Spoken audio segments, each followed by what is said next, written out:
Dice, porque de su plenitud tomamos todos y gracia sobre gracia.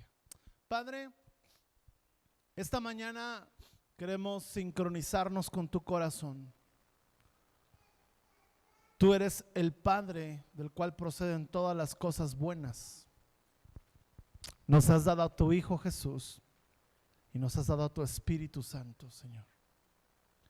Y en esta mañana, Padre, queremos pedirte que tú puedas derramar de tu plenitud sobre cada uno de nosotros en este día, Padre. En el nombre de Jesús. Amén. Este es mi mensaje de aniversario. Si yo pudiera predicarle a una iglesia que cumple 7 años, yo le predicaría esto que le predico a la iglesia Nuevo Amanecer, que en este mes y exactamente en este fin de semana es que cumplimos 7 años. 7 años de que comenzamos a reunirnos primeramente en la sala de mi casa, su casa. Hoy día no cabríamos. 7 años de que después comenzamos a reunirnos en un tercer piso, en un salón muy chiquito en el cual tampoco pudiéramos caber ahora, arriba de un bar, sin barandales, ¿sí? Yo recuerdo, hoy tenemos salones y espacios. Yo recuerdo cómo Pablo daba las clases. ¿Dónde estás, Pablo? Los primeros domingos, ¿verdad? Estaba en un paso así, un pasillo, una silla, ¿sí? En el tercer piso con todo el aire, un barandal, literalmente un barandal, así. Los jóvenes ahí, si se dormían, como Eutico del tercer piso. Y estaba Pablo predicando y de repente se callaba porque bajaba el tráiler con freno de motor. Ya que bajaba el tráiler volvía a retomar. Y como decía la palabra del Señor, ¿sí? Un lugar donde teníamos una puerta mágica.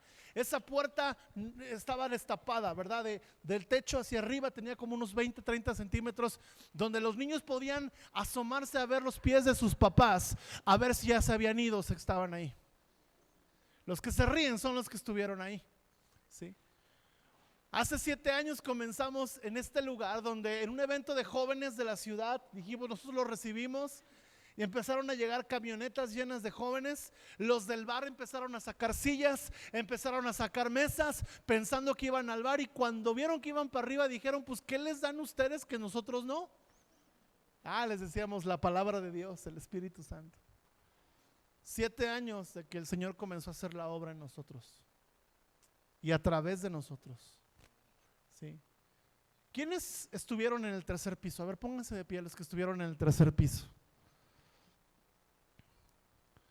¿Por qué no los demás les dan un aplauso?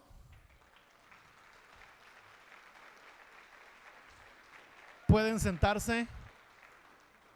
Lo primero que dijimos, Señor, si quieres que salgamos a predicar, necesitas movernos porque con este tercer piso las rodillas se nos van a acabar en 2 años. Sí. Aquí se te olvida el suéter y vas al carro, allá tenías que bajar 3 pisos, luego subir 3 pisos, ¿verdad? Y luego cada reunión era orar para que ningún niño se nos cayera del tercer piso. En nuestra última reunión, una niña se quedó atorada en el baño y el papá se metió desde la azotea para abrirle. No quiero decir quién es el papá, pero toca el bajo. Cada cosa que nos pasó. Y pensando en que después nos fuimos a la escuela y tuvimos un gran tiempo en la escuela, donde empezó la escuela alfarero. El gusto nos duró como 4 meses porque llegó la pandemia. Tuvimos grandes momentos en la escuela, ¿verdad? El día que fuimos a arreglar, la semana que entonces van a ver fotos, videos, va a haber un mural para que ustedes tomen la foto del túnel del tiempo. Pero hace 7 años teníamos más fuerza, teníamos más pelo, yo tenía más kilos. Pero la pregunta es, ¿qué tenemos después de 7 años? Y una de las palabras que el Señor me hablaba es que Él quiere desatar plenitud sobre la iglesia. ¿Por qué? Porque el número 7 en la Biblia representa perfección, representa madurez, representa plenitud. Y estos días orando el Espíritu Santo me hablaba de que para que nosotros podamos caminar en gracia sobre gracia en nuestra vida, necesitamos tomar de la plenitud. Él es la plenitud. La Biblia dice que Dios es el Dios El Shaddai, el que todo lo sostiene, el que todo lo nutre, el que nos hace permanecer plenos. Y pensando en esto, el Señor me daba este versículo de su plenitud. Nuestra iglesia, nuestra vida no puede ser fortalecida por estrategias, aunque es bueno tenerlas, por programas, aunque son buenos y después de un tiempo algunos ya no son necesarios. Saben, nuestra vida necesita sostenerse por la plenitud del Espíritu Santo en nuestras vidas. Nuevo Amanecer es una iglesia que nació para amar al Espíritu Santo. La razón por la cual nosotros decidimos arrancar esta aventura de fe fue porque un día creímos y decidimos que era mejor obedecer a Dios antes que a los hombres, porque era mejor obedecer al Espíritu Santo antes que a una tradición. Y el Señor nos permitió entonces caminar en este transitar de fe. Honramos todo movimiento, honramos toda fe, pero el Señor nos dijo a nosotros: caminen en la plenitud de mi espíritu. Y el miércoles estaremos compartiendo más detalles de la historia. Va a ser un mensaje testimonial, ¿ok? Pero yo quiero dar una palabra para este tiempo, y yo sé que lo que va a venir el próximo fin de semana va a confirmar mucho de esto. Plenitud. Yo quiero hablarle de 7 plenitudes. ¿Estamos cumpliendo cuántos años? 7. Sí, dale gracias a Dios que no cumplimos 30, porque serían 30. Sí. 7 plenitudes en las que tú y yo debemos de caminar para lograr el propósito de Dios en nuestra vida. Ahora, la gracia de Dios, escucha bien, es el favor de Dios. Dice gracia sobre gracia. La primera gracia es la salvación. La segunda gracia es el favor de Dios para que tú vivas tu salvación. Es el favor de Dios para que tú alcances tu destino. Es el favor de Dios para que tu familia sea bendecida. Es el favor de Dios para que tus empresas, lo que tú emprendas, tu trabajo, lo que tú proyectes, sea prosperado por la mano de Dios. Ese es el segundo nivel de gracia. Pero todo nace de la plenitud. Todo nace de qué tan plenos estamos caminando en el Espíritu Santo. Y hay 7 plenitudes que yo veo en la Biblia y quiero hablar de ellas. La primera está en Génesis capítulo 2 verso 1, y es la plenitud de nuestro diseño. Anótelo por favor. Dice Génesis 2, 1 al 3: fueron pues acabados los cielos y la tierra y todo el ejército de ellos, y acabó Dios en el día ¿qué? Séptimo la obra que hizo, y reposó el día ¿qué? Séptimo. Acompáñeme por favor, de toda la obra que hizo, y bendijo Dios al día séptimo. ¿Qué día? 7. Y lo santificó, porque en él reposó de toda la obra que había hecho en la creación. El primer número 7 que vemos en la Biblia tiene que ver con la creación. Y cada vez que Dios creaba algo, había algunas características del diseño. Lo primero es que cada vez que Dios creaba algo, primero lo hablaba. Esta iglesia fue diseñada por una palabra de Dios, por lo que Dios habló en el secreto, por lo que Dios habló en el corazón. Pero no solamente la iglesia, tu propia existencia fue hablada desde los cielos. Dios habló y tú fuiste concebido. Dios habló y tú fuiste diseñado por el Creador. La Biblia nos dice en Efesios 2:10 que fuimos creados en Cristo Jesús. Amado, ese es tu diseño. Y tú y yo no vamos a poder alcanzar destino si no conocemos diseño. Porque muchas personas no logran llegar a donde Dios quiere porque nunca descubrieron o tardaron en descubrir que su diseño, su genética era divina, que su genética provenía del cielo. Por eso a la salvación se le llama regeneración. Quiere decir que los genes de Dios, la genética de Dios a través del Espíritu Santo es impregnada en tu vida para cumplir un diseño. Y cada vez que vemos la creación, dice la palabra que Dios decía, y vio Dios que era bueno. ¿Sabes? Dios te dio un buen diseño. Y tú y yo vamos a caminar en esa plenitud de vida cuando reconozcamos que nuestro diseño no viene del hombre, que nuestro diseño no viene de la religión, que nuestro diseño no viene de una tradición, que nuestro diseño no viene de lo que el mundo nos dice, sino que nuestro diseño viene de la palabra que sale de la boca de Dios? Caminemos en el diseño, en lo que Dios nos ha dicho. Y yo pudiera darte un mensaje completo de todas las palabras que Dios nos ha hablado. Pero la pregunta es esta: ¿qué palabra te ha dado Dios a ti? Cada palabra que Dios te ha dado a ti es una pieza en el rompecabezas de tu diseño. ¿Está conmigo? Dígame amén. La segunda plenitud. Primero Dios nos diseña y luego Dios, el segundo nivel o el segundo paso de plenitud es que Dios nos procesa. Y es la plenitud de los procesos. ¿Dónde encontramos esto? En Génesis capítulo 29, verso 20 y verso 30. Acompáñeme ahí por favor con su Biblia. Génesis capítulo 29, verso 20 y verso 30. Y está hablando de Jacob. Cuando Labán le dice, ¿verdad? Bueno, si quieres a mi hija, trabaja para mí 7 años. Y mira lo que dice: así sirvió Jacob por Raquel 7 años. ¿Cuántos años? Yo cuando llegue alguien a decirme que quiere andar con mi hija, le voy a decir: trabaja para mí 7 años. Está en la Biblia. ¿Sí? Y le parecieron como pocos días, porque le amaba. El verdadero amor sabe esperar los tiempos de Dios. Versículo 30. Y se llegó también a Raquel y la amó también más que a Lea, y sirvió a Labán aún, escucha bien, otros 7 años. Lo que te quiero enseñar con este punto es lo siguiente: cuando tú amas algo, cuando tú anhelas algo, Dios primero te va a procesar, porque el proceso te va a hacer maduro para alcanzar la conquista y para cuidar de ella. ¿Me estoy explicando o no? No es lo mismo que llegar a Jacob de 20 años a Jacob de 34. Ya hablamos de que había habido un proceso de madurez. Yo me pongo a pensar en los jóvenes que llegaron a la iglesia de 10 años, hoy tendrán 17. En los niños que llegaron de 3, hoy tienen 10. En mi hija Victoria, que llegó junto con la iglesia, hoy va a cumplir 7 años este año. ¿Y de qué nos habla esto? De que 7 años representan un proceso de transformación, un proceso de madurez. El proceso, escucha bien, te lleva a conquistar lo que más te apasiona. Labán le dice a Jacob: ¿quieres a mi hija? Trabaja para mí 7 años.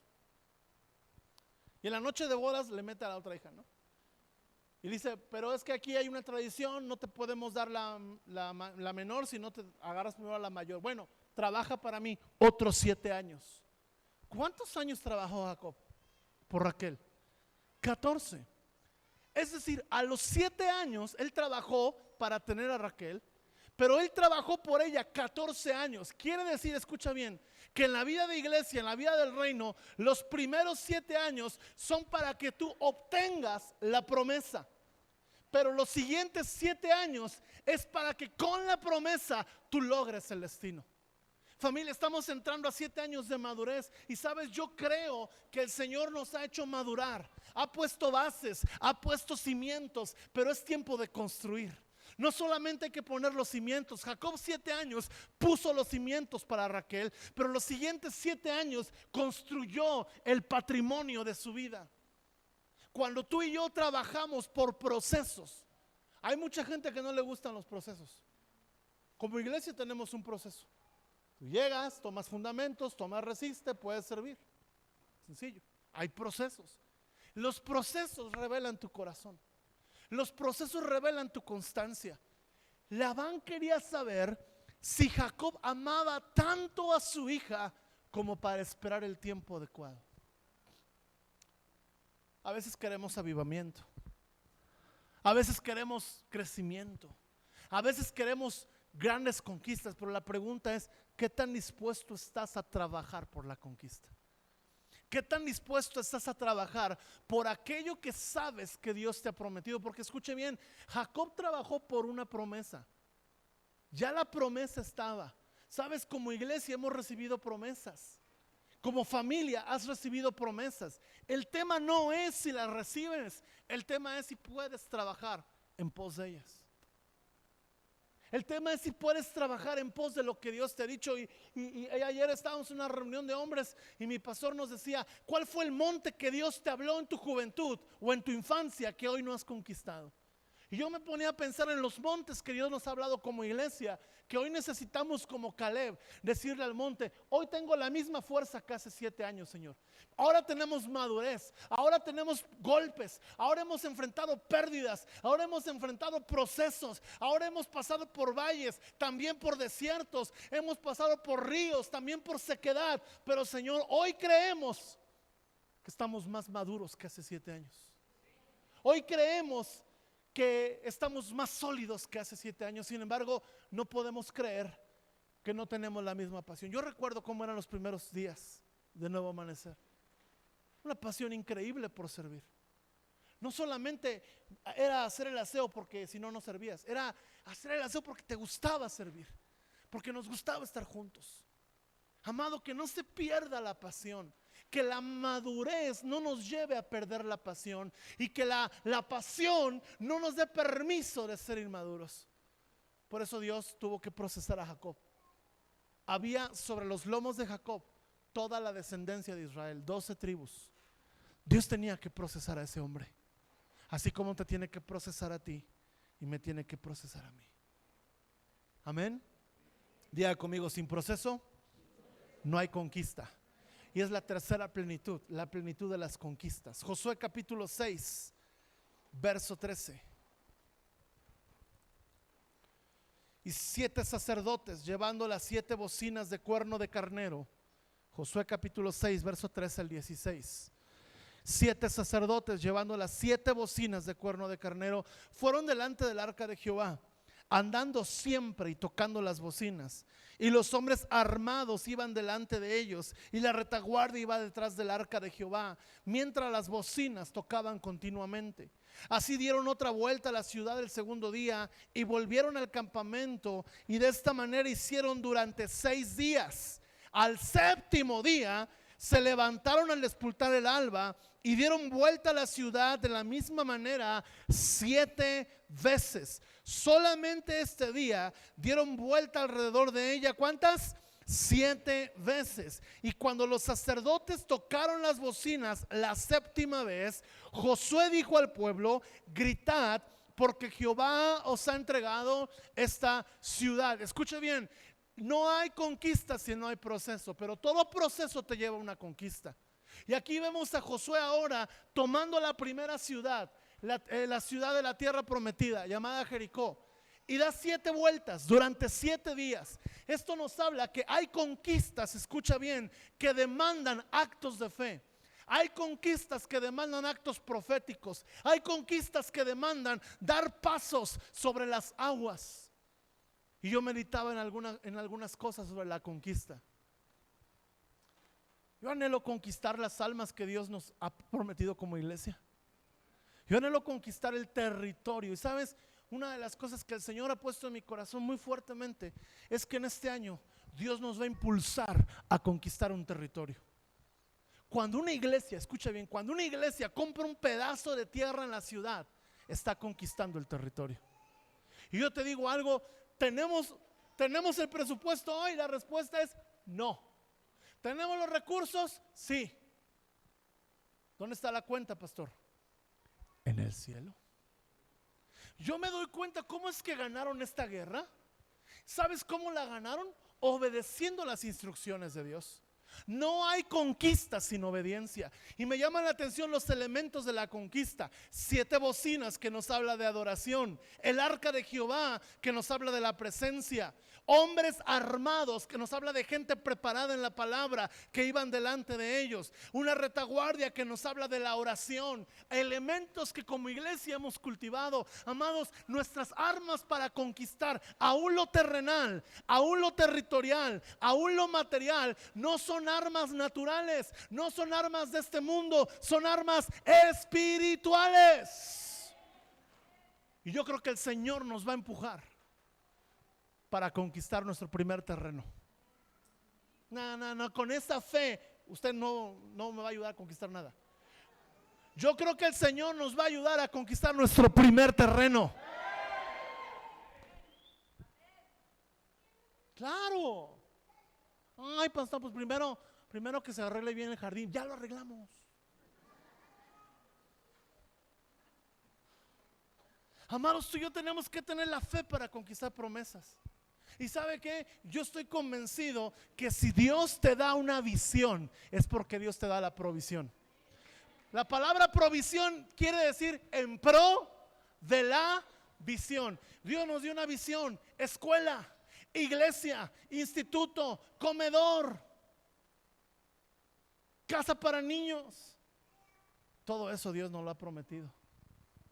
Noches de sanidad y milagros, Dios nos lo ha prometido. Y ayer yo estaba orando: Señor, danos los teatros de la ciudad, danos los cines de la ciudad, porque yo creo que el Señor quiere hacer una obra en esta ciudad y aún en otras. Que seamos una iglesia que conquista lo que Dios le ha dado. Y las palabras que la iglesia ha recibido, amados, han sido palabras de salvación, palabras de avivamiento, palabras de sanidad, pero todo demanda una conquista. No nos conformemos con conquistar cosas cotidianas. Yo creo que cuando una iglesia entra en un proceso de madurez como nosotros, después de 7 años, Dios nos quiere llevar a conquistar lo extraordinario. Yo no sé, quizás alguien pudiera decir: yo con esto estoy feliz. Tenemos un rebaño, tenemos un bonito auditorio, tenemos bonitos ministerios, pero amados, tenemos contentamiento con ellos, sí, pero creo que la obra que Dios nos ha encomendado aún es mayor. Creo que apenas hemos dado una vuelta y estamos entrando a la segunda vuelta. Amén. Y con ese ánimo requerimos más fe. No se preocupe, si usted no tiene el ánimo, yo tengo la fe. ¿Sabe? Nosotros no necesitamos su ánimo, necesitamos su fe. Y si usted no tiene fe, nosotros le prestamos fe. Porque si algo nos sobra, es fe. Si por algo vivimos, no es de la fe, sino por fe y para la fe. Dice la Biblia: porque en Él nos movemos, vivimos y somos. Amén. La cuarta plenitud. Ahora, yo quiero decirte algo de la conquista. Hay un punto: cuando tú dejas o cuando tú no alcanzas tus conquistas, tú empiezas a entrar en una zona de frustración. Y sabe, yo quiero evitar la frustración. Como iglesia, yo estoy seguro que en este año Dios nos va a empujar a nuevas conquistas. Porque quien no conquista se acostumbra, y quien se acostumbra termina frustrado. Si no, cheque los matrimonios que no tienen cosas por conquistar, que no tienen desafíos, que no tienen anhelos. ¿Qué pasa con un matrimonio que vive así como en la rutina? Yo escuchaba una reflexión secular que decía: el peor enemigo de un matrimonio es la rutina. ¿Cuánto más del matrimonio entre Cristo y la iglesia? Dios dio a la iglesia la naturaleza de conquistar. ¿Sabes qué dijo Dios de la conquista acerca de la iglesia? Las puertas del Hades no prevalecen. O sea, no es que la iglesia está: a ver, cierra bien la puerta, ponle candado. ¿Por qué? Porque ahí viene el diablo. No. El que tiene que poner candado, el que tiene que comprarse una cadena, el que tiene que reforzar su zaguán es el diablo, no la iglesia. Que la iglesia se mete al Hades a arrebatar las almas para el Señor. Y amados, yo estoy convencido que Dios nos va a usar para arrebatar almas, pero requiere tu fe, tu hambre. Nota que el hombre que conquistó no fue el espía que vino con un reporte malo. El Señor envió 2 espías, 10 llegaron: no se puede, hay muchos gigantes, la tierra es muy grande, y somos como el chapulín colorado delante de ellos, o sea, como langostas. Y Josué dijo: no, los vamos a comer como a pan. Ahora yo te hago una pregunta: ¿cuánto le costaba a Josué comerse un pan? Él nada más abría la puerta del tabernáculo estiraba la mano y lo tomaba, porque cada día caía un pan del cielo. Y decía, así, el mismo Dios que nos da el maná es el mismo Dios que nos va a dar la tierra prometida. Vamos a dar un aplauso al Señor. Ahora, si ya se le cansó la fe, pues ni modo. Busque tener, dígale al Señor, auméntame la fe, aunque usted ya sabe qué cosas hace Dios para aumentarnos la fe. Así que nos conviene creer por la buena, ¿sí o no? La cuarta plenitud es una iglesia sana. La plenitud de la sanidad. Segundo de Reyes 5:14 nos habla de un hombre leproso. Ahora yo quiero que te pongas a pensar en lo que es una persona con lepra. Una persona con lepra es una persona, primeramente, que en la Biblia nos habla que era impura, era una persona desconectada de la sociedad y era una persona que estaba desconectada de la familia, porque la lepra se podía contagiar. Y Naamán era un leproso. Y Naamán escuchó que en el pueblo de Israel había un profeta, y él viene con el profeta y viene con el rey de Israel, le dice hay un profeta, y el rey le dice yo no soy el Dios para sanarte, ve con Eliseo. Y llega con Eliseo, y entonces cuando llega con Eliseo, no sale Eliseo, sale el siervo de Eliseo. Y dice Eliseo que qué pasó. Y le dice Naamán, pues mira, traigo lepra, necesito un milagro de sanidad. Y le dice el siervo de Eliseo, le dice a Naamán, ve y sumérgete en el río. ¿Cuántas? 7 veces. Y Naamán se va y dice, ¿no me podría yo mejor sumergir en las aguas de Cancún, en las aguas de Sherjah? ¿Cómo me manda el río de las avenidas a sumergirme 7 veces? Que ya ni agua tiene, ¿verdad? El de aquí. Pero imagínate, alguien que venía de ríos, de aguas termales, de repente le dicen sumérgete en el río Jordán, un río fangoso, un río caudaloso. Y él no entiende, y los siervos le dicen, oye, ¿qué no si te pediría una cosa mayor la harías? ¿Cuánto más sumérgete? Y encontramos en Segundo de Reyes 5:14 esto. Él entonces descendió y se zambulló ¿cuántas veces? ¿Cuántos años cumplimos? En el Jordán. Jordán representa Espíritu Santo, conforme a la palabra del varón de Dios. Quiere decir, vamos a continuar. El varón de Dios, y su carne se volvió como la carne de un niño y quedó limpio. ¿Sabes qué tuvo Naamán? Un nuevo amanecer. Su carne volvió a ser restaurada en un nuevo amanecer, un nuevo inicio para él. Pero ¿qué es necesario para ser sanados? Primeramente, sumergirnos en el Espíritu, sumergirnos en la palabra de Dios. Cuando tú y yo vivimos una vida sumergida en el Espíritu y sumergida en la palabra, vamos a experimentar verdadera sanidad. Y yo creo, amados, que Dios ha establecido su iglesia y cada iglesia en la ciudad para sanar al hombre de sus pecados, para sanar al hombre de sus enfermedades y para sanar a las personas de sus culturas o sus hábitos destructivos. Y yo creo que sobre esta iglesia hay una unción para sanar. Pero tú y yo necesitamos, como Naamán, sumergirnos en la palabra, sumergirnos en el Espíritu, para que veamos los más grandes milagros. Mire, hemos visto muchos milagros, pero aún yo creo que podemos ver cosas mayores, porque Jesús lo dijo. Y tú y yo tenemos que aprender a ser la iglesia que se sumerge para, no solamente para ser sanada, sino para traer sanidad. Hay necesidad, amados, en nosotros mismos hay necesidad de sanar el corazón, sanar heridas, sanar cosas que no han quedado resueltas, quizá de la infancia, de la juventud, quizá de esta semana. Pero cuando tú te sumerges en la palabra y en el Espíritu, experimentas una verdadera sanidad que te da plenitud. Sin sanidad no hay plenitud.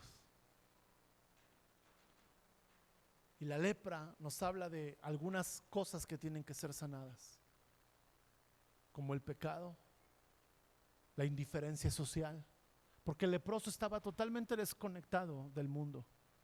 Y qué peligro una iglesia se vuelve leprosa cuando se desconecta del mundo en el que vive. Una iglesia se vuelve leprosa cuando se desconecta de la realidad en la que vive. Por eso tú y yo tenemos que ser agentes de misericordia. La quinta plenitud, Isaías capítulo 11, verso 2. Acompáñame ahí, por favor. Y es la plenitud del carácter. Isaías capítulo 11, verso 2. Y reposará sobre él. Y nos habla de 7 espíritus: el espíritu de Jehová, el espíritu de sabiduría, de inteligencia, de consejo, de poder, de conocimiento y de temor de Jehová. ¿Me están siguiendo con su Biblia? ¿Sí? Isaías 11:2. Esta siguiente plenitud, la número 5, es la plenitud del carácter. ¿Por qué, amados? Porque unción sin carácter es destructivo. Unción sin carácter no da fruto. Y aquí nos habla del Señor Jesús, cómo sobre Él iban a reposar estas 7 cualidades espirituales. Ahora, para que tú y yo conquistemos, para que tú y yo maduremos, para que tú y yo alcancemos lo que Dios tiene para nosotros, necesitamos tener un carácter, el cual viene del Espíritu de Dios, el cual nos da sabiduría, el cual nos da inteligencia, el cual nos hace personas de consejo, de poder, de conocimiento y de temor de Dios. Cuando tú y yo caminamos en la plenitud del carácter, podremos caminar en la plenitud del poder. Así como hay una plenitud de sanidad, también tiene que haber una plenitud en tu carácter. Tiene que haber una plenitud en tu integridad. Yo creo que Dios quiere traer cada día más santidad a la iglesia, más temor de Dios a la iglesia, que vivamos una vida recta delante del Señor. Porque mire, como dice ahí, sabiduría, inteligencia, consejo, poder, conocimiento. ¿Y cómo cierra? Y de temor de Jehová. Tú y yo necesitamos aprender a caminar en el temor del Señor. Es el principio de la sabiduría, es el principio del consejo, es el principio de la inteligencia, es el principio del poder, es el principio del conocimiento y es el principio de la vida en el Espíritu. ¿De qué nos sirven las promesas? ¿De qué nos sirve el poder si no hay carácter? Un ejemplo de ello es la vida de Saúl. Saúl estaba ungido, Saúl tenía la unción de Dios, pero no tenía un carácter arreglado por Dios.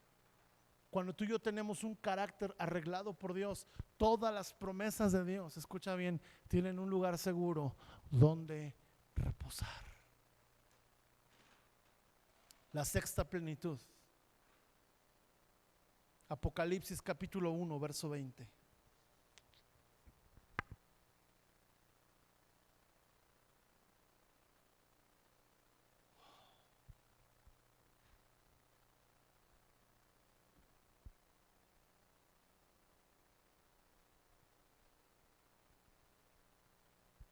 Apocalipsis 1, verso 20.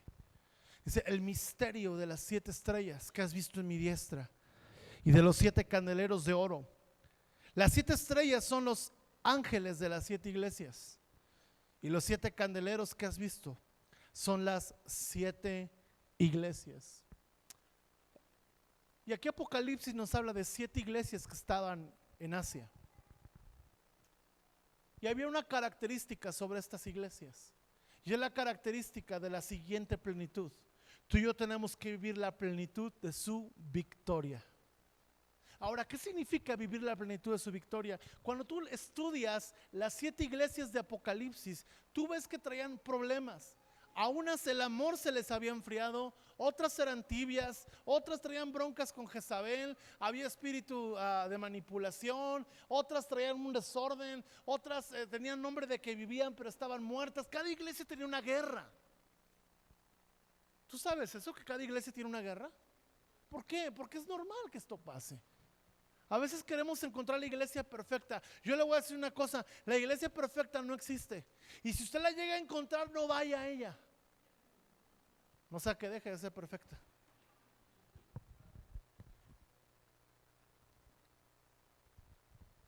Algo que me llama la atención es que estas iglesias podemos ver que tenían muchas fallas y defectos, pero Jesús seguía ahí.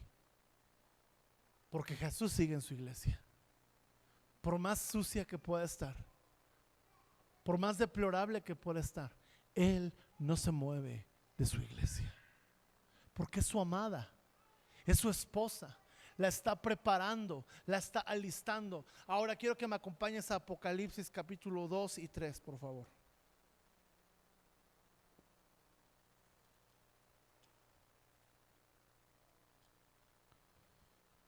En Apocalipsis 2, el versículo 7 dice: el que tiene oído, oiga lo que el Espíritu dice a las iglesias. Al que venciere, le daré comer del árbol de la vida. En Apocalipsis 2, verso 11, dice a la iglesia de Esmirna: el que tiene oído, oiga lo que el Espíritu dice a las iglesias. El que venciere. Ahora nota cómo dice el Espíritu, dice a las iglesias, no a la iglesia, a las iglesias. Quiere decir que las 7 promesas de victoria no eran para esa iglesia nada más, sino para las 7. Como un detalle cambia, ¿no? Las 7 promesas de victoria eran para las 7 iglesias. Ahora, estas 7 iglesias nos hablan de la plenitud de la iglesia. Pero el punto número 6 que yo le quiero enseñar es vivir en la plenitud de su victoria. Dice: al que venciere. Ahora la Biblia dice que tú y yo somos más que vencedores. Los tacos les cayeron pesados, ¿verdad? Algunos. ¿Somos qué? Más que vencedores. Ahora te voy a dar un ejemplo que escuché yo esta semana. Un día Mike Tyson peleó una pelea. ¿Saben quién era Mike Tyson? El tigre. Invencible el hombre casi. Y estando en la pelea, era una pelea que era por más de 15 millones de dólares. Él llega, se sube al ring, él recibe los golpes, él recibe el embate. Y a final de cuentas él pelea y él gana. Terminando la pelea, a él le dan un cheque, porque es él el vencedor, ¿sí? Llega el referee, le levanta la mano porque noqueó a su rival, lo deja ahí tirado. Él agarra, toma el cheque, le dan el cheque y llega a casa. ¿Y quién creen que está en casa? La señora Tyson. ¿Y qué creen que hizo Mike Tyson? Le da el cheque. Y ella ahora tiene el cheque. Ella recibió. Si yo veo a muchos esposos diciendo: pastor, no diga eso, por favor. No sabe, es un ejemplo. Ella recibió el premio que él peleó. Él es el vencedor. Él fue el que peleó. Él fue el que se subió al ring. Él fue el que venció a su rival. Él fue el que lo noqueó. Él fue el que cobró el cheque. Pero la esposa es la que lo recibe. Y ella es más que vencedora.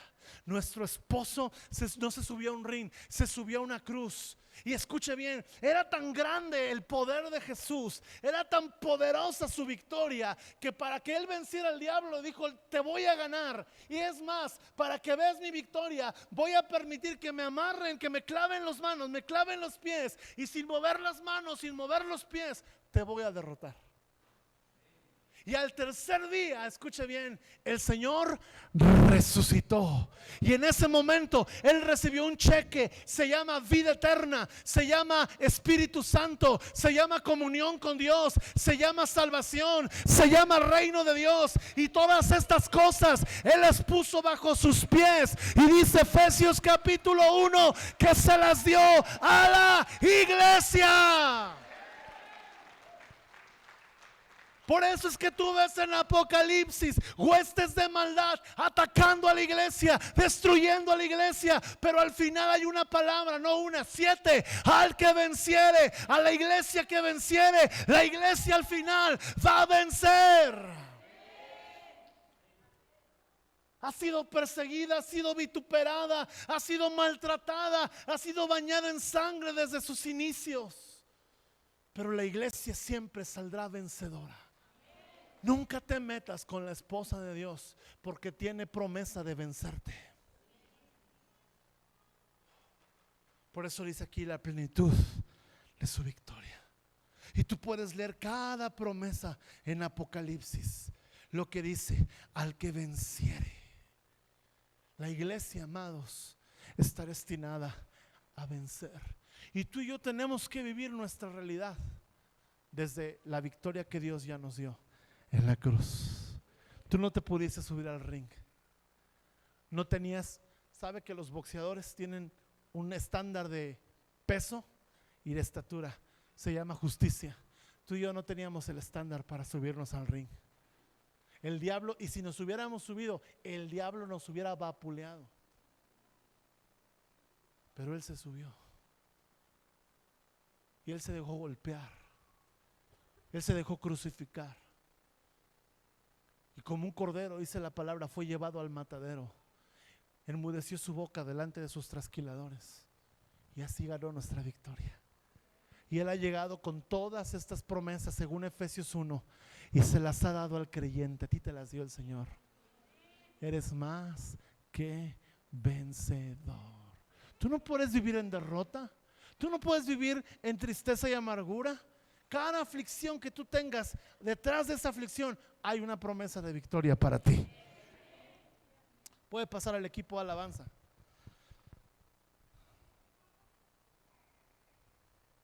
Última plenitud, son 7. Les voy a hacer un resumen, voy a explicar cada una por si no lo entendió, ¿no es cierto? Número 1, la plenitud del diseño. Fuiste creado en la imagen y semejanza de Dios. Número 2, la plenitud del proceso. Tu diseño necesita procesarse. Número 3, la plenitud de la conquista. Todo proceso te lleva a una conquista. Número 4, la plenitud de sanidad. Toda conquista sana algo en tu corazón. Número 5, la plenitud del carácter. Toda conquista y toda sanidad ayudan a que tu carácter sea perfeccionado, el carácter de Cristo. ¿Para qué? Número 6, vivas una victoria constante. Y número 7, la plenitud de su esperanza. Apocalipsis 16.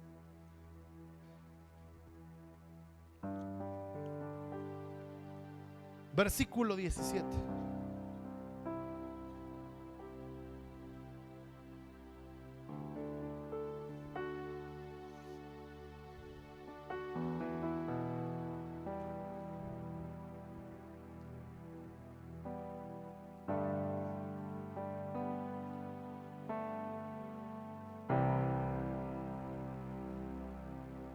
El séptimo ángel derramó su copa por el aire y salió una gran voz del templo, del cielo, del trono, diciendo: consumado es, hecho está.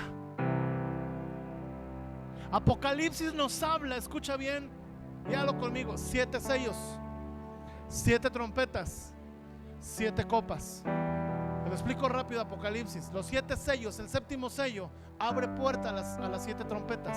La séptima trompeta abre puerta a las 7 copas. ¿De qué nos habla esto? Las promesas del juicio de Dios contra Satanás y el mundo. Y cuando se derrama la séptima copa, que son 7 plagas, ¿cuándo va a pasar esto, pastor? Pronto. ¿Estaremos ahí o no? Puede que sí, pero vencedores. Ay, yo le tengo miedo al apocalipsis. Es que no tienes esperanza. Yo tengo esperanza. Yo no sé si nos vamos a enfrentar al anticristo o no, pero yo sé algo: que la iglesia va a vencer. Que la iglesia que ha sido marcada por el Espíritu Santo no va a ser marcada por el anticristo.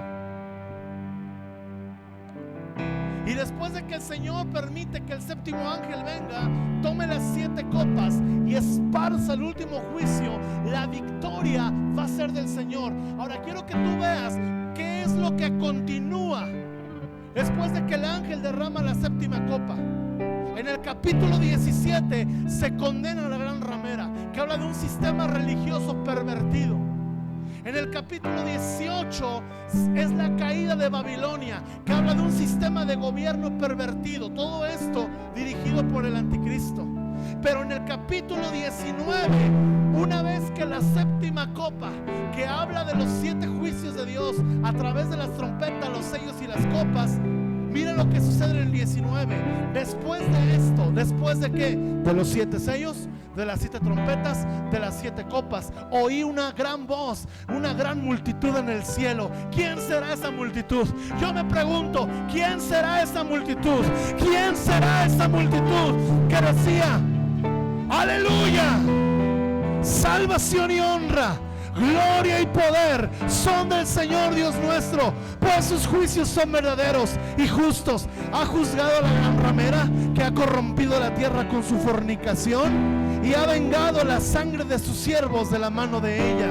Y otra vez dijeron: aleluya, y el humo de ella sube por los siglos de los siglos. Versículo 5: y salió del trono una voz que decía: alabad a nuestro Dios, todos sus siervos los que le temen, grandes como pequeños. Y oí la voz de una gran multitud, el estruendo de muchas aguas, como la voz de grandes truenos, que decía: aleluya, porque el Señor nuestro Dios todopoderoso reina. Gocémonos y alegrémonos.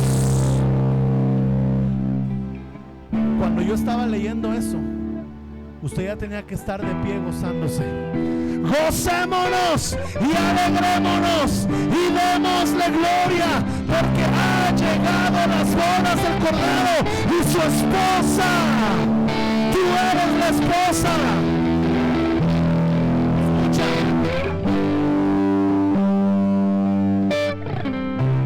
La iglesia no se subió a la cruz, pero un día será subida al trono.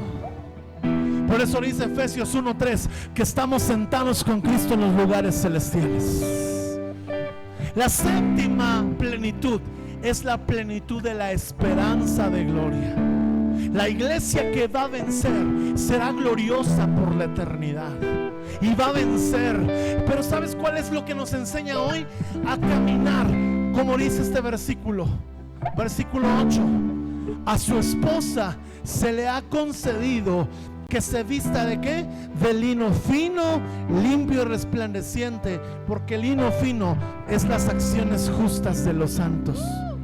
Escúchame bien, con esto estoy terminando. Cuando tú y yo vivimos en la esperanza de que pase lo que pase al final de la historia, la iglesia va a vencer. Se va a desatar sobre ti y sobre mí un deseo de traer justicia a la tierra. No de ser jueces de la tierra, ni de traer la justicia de que el que mató, que lo maten. No me refiero a esa justicia que es la ley. Hablo de la justicia del reino de los cielos. Cuando tú y yo vivimos anclados a nuestra esperanza en Jesús, tú y yo vamos a ser agentes de su justicia, de su misericordia, de su salvación, de su sanidad, de su restauración. Cuando Dios nos dio el nombre para esta iglesia, sabíamos que era una iglesia para todo aquel que quería comenzar de nuevo, para todo aquel que en algún momento de la vida se había roto, se había caído, se había desanimado, pero necesitaba un nuevo amanecer. Esas son las acciones justas. Y tú y yo no vamos a poder vivir en plenitud hasta que no traigamos justicia de Dios a la viuda, al huérfano, a la mujer que abandonaron, al niño que violaron, al enfermo que nadie quiere. Tú y yo no vamos a poder estar plenos hasta que seamos los instrumentos de esperanza para nuestra generación en este tiempo y en este lugar.